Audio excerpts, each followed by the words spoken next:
Soal apakah tertutup atau terbuka itu kan kembali kepada kedua tokoh besar tersebut ya. Jadi kita nggak boleh memaksakan selera kita kepada beliau berdua harus terbuka dan lain sebagainya. Ya, silahkan saja ya orang mau menilai ya. Tapi yang jelas ini pertemuan ini adalah pertemuan yang sangat dinanti-nantikan oleh bukan hanya kedua belah pihak, tapi oleh hampir seluruh pihak yang ada saat ini ya dalam konteks perpolitikan Indonesia. Bahkan sejak pencoblosan ya Februari 2024, ikhtiar untuk terjadi pertemuan ini sudah begitu gencar dilakukan.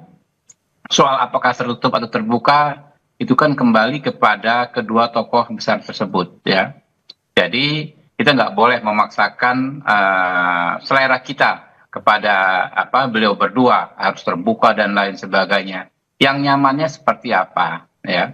Nah lalu yang perlu dicatat ya teman-teman adalah adanya momen ketika kedua tokoh bangsa ini bicara empat mata ya, 1,5 jam bicara empat mata. Artinya memang ada deep talk, ada pembicaraan yang mendalam soal bukan sekedar soal pribadi pastinya, tapi soal kebangsaan. Ya, jadi beyond the political problem.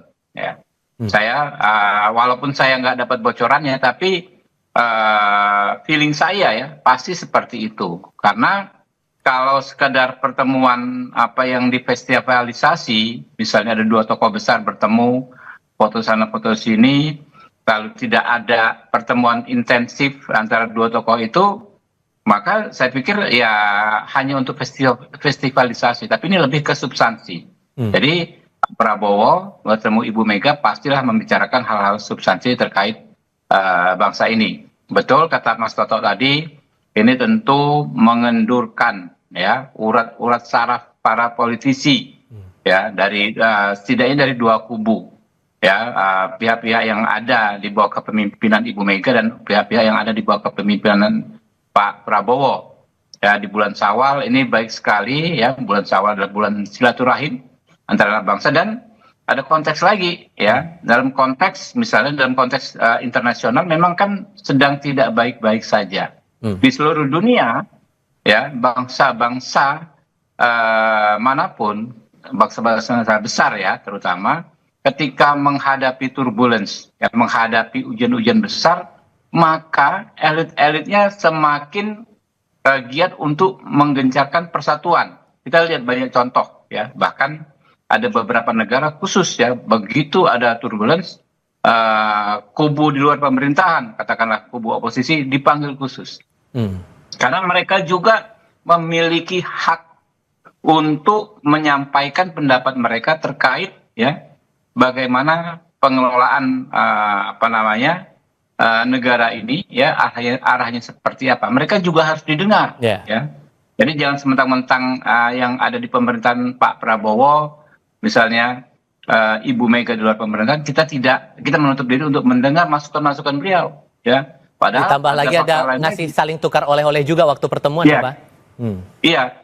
Oke, itu sangat bagus ya. Dan ada lagi yang bagus adalah Ibu Mega ini adalah presiden ya, sebelumnya ya, yang pernah menjabat presiden dan wakil presiden. Tentu banyak sekali pengalaman-pengalaman beliau melalui masa-masa sulit dalam pemerintahan yang akan sangat berguna ya bagi Pak Prabowo dan pemerintahannya saat ini. Jadi kalau kita bicara soal kedekatan pribadi Bu Mega dengan Pak Prabowo, sudah hatam semua bab itu, kita seluruh bangsa Indonesia. Mereka berdua sangat dekat. Tetapi dalam konteks substansi ya, ada yang lebih mendalam, bahwa kedua tokoh bangsa ini punya ikhtiar ya, sedang melakukan ikhtiar bagaimana saling sharing, bagaimana sama-sama mengatasi persoalan bangsa.